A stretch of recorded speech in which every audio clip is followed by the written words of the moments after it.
Hey everybody, it's Brooke with WTI. This is one of my favorite accessories for my sink.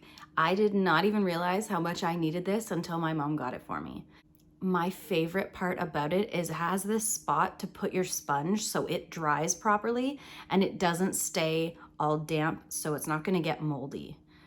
It also has the perfect amount of space for putting your soap dispenser right on the tray with it. I really like that it doesn't take up a lot of space on my sink because I happen to have a lot of things all the time.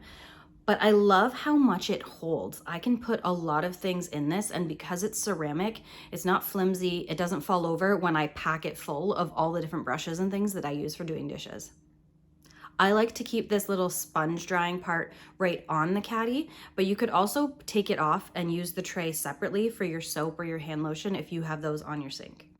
I love how compact the design of this Caddy is, but also how much it can hold, and that there's a specific spot for putting my sponge to dry after I've done the dishes. It's absolutely perfect for any sink, but that's just my point of view.